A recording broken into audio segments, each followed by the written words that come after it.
Wow, grabe guys.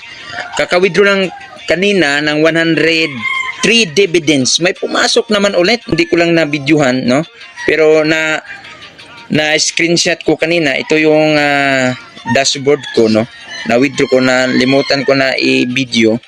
So ito yung kanina, kasi may tawag kasi ako, pinakita ko sa kanya kanina na gaano ba kabilis yung withdrawal sa dividends. So ito yung withdraw ko na 102.82 at ito ay pumapasok agad sa Trust Wallet. Okay? So ito yan pumapasok. Yan. Tapos may notification din yan doon sa Telegram na pumasok na yung withdraw natin. So yan, pumasok yan dito. So back lang sa home yan, oh. Pumasok agad yan dito yung withdrawal. So instant yan. Tapos dito din yan sa Telegram. No, notification yan, oh. So ito yung withdraw ko yan, oh. So withdraw ko kanina, no, sa dividend. So pag withdraw ko, so may oras naman yan, oh, 8:12, no. Kasi time yan na pagtawag doon sa isang ano ko na gusto niya ipakita kung gaano ba kabilis yung withdrawal at yung meron ba magkano ba yung mabawas na gas fee. So maliit lang kasi imagine 103 tapos 102.85, no. Konti lang yung bawas na charge, no. Talagang napakadali, no. So ang withdrawal dito.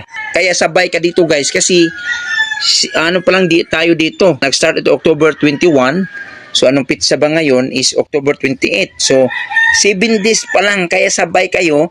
Kasi imagine, 40% ang dividends na kikitain mo, no? Dito yan. So makita yan dito. Dito yan papasok. So 40%. Yan o, 40%. So kumikita na ako. Kasi kahapon na ako humataw, na-invite ako na 12. So kumita na tayo ng 739.2 pool. So magkano ba yung 739.2 pool? No? Ay, teka, gumagalaw pa kasi siguro may nag-encode, no? Yan. So yan po.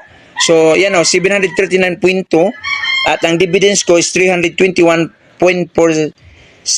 So i-compute mo, price ngayon ng pool is nasa 19 pesos. Okay? 19 pesos. So meron naman pa pumasok na dividends, no? So kaka-withdraw lang natin, meron naman ulit na pumapasok. Ganun kalupit dito, kahit wala kang invite, kung tamad ka, so sa dividends kikita ka dito ng 40%. So kaya sabayan mo habang 6 days pa lang tayo kasi baka magsisisi ka na mahuli ka. So imagine pagsali ko dito, ID 136 pa lang. Okay? Kasi nag-start ako Friday ng umaga. So ano lang ilang days ko na to? October 25 ko nag-start, Friday. Ano lang, pang ano lang dito, 26, 27, 28. So pang 4 days ko ito, no? 4 days ko ito. So ito na yung kinita ko guys. Kaya po, kung ikaw ngayon nakapanood ng video na to, i-PM mo ako para mag-guide kita paano mag-umpisa dito. Kasi kung ikaw ay tamad, pwede kang kumita dito ng 40% na dividends. So, legit po ito kasi yung income mo dito is instant pasok sa wallet. Decentralized po ito. Walang CEO na makokontrol sa income mo. So, instant, ikaw po may hawak agad. Okay, thank you for watching po. Bye-bye and God